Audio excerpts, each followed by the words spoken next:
She was pale, eyes darting over her shoulder, breathless. "Grandpa, please, just get off this ship." I didn't ask again. I've learned in life, when someone you love speaks in that tone, you listen.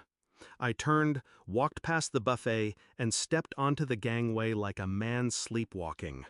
The air outside was different, colder, heavier.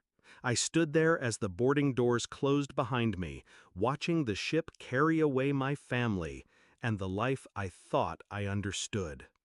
2 years earlier, if you'd told me my own son would try to kill me, I would have laughed. He was the golden boy, charming, successful, the type that shook hands with everyone in a room before taking a seat. After his mother died, we only had each other. I gave him everything, sold the farm to pay for his business degree, co-signed the loan for his first company, handed over my retirement fund when he said it was just for a few months. He called it borrowing. I called it love. The first cracks showed last Christmas. I overheard him telling his wife, "Once Dad's gone, the house is ours. He won't need it." I told myself I'd misheard. That denial was the easier road. But then came the little things.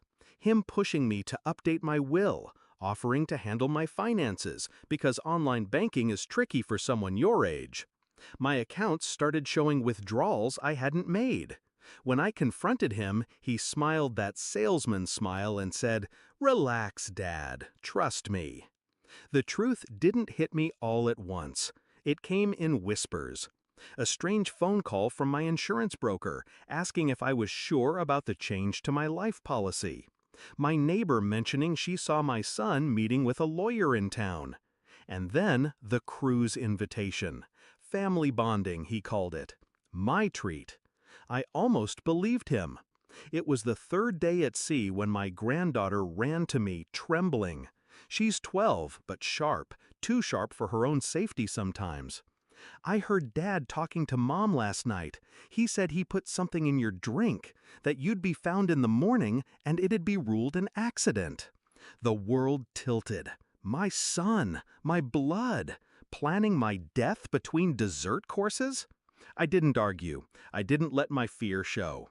I walked off that ship like nothing was wrong. I spent the next 6 months in silence. Not with grief. Grief is passive.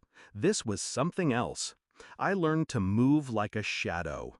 First, I called the bank and froze every joint account.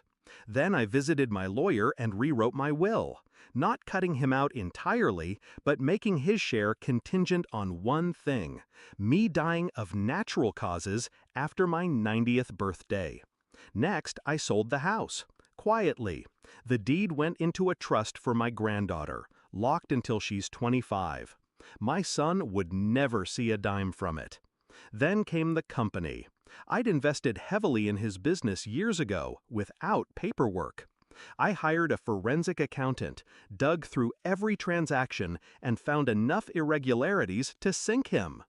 Instead of going to the police right away, I waited. The moment came last Thanksgiving. I arrived at his home with a bottle of wine and a calm smile. He hugged me like he hadn't tried to end me.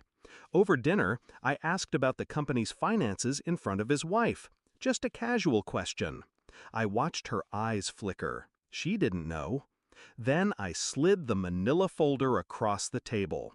Bank statements, emails, transfers to accounts in the Cayman Islands.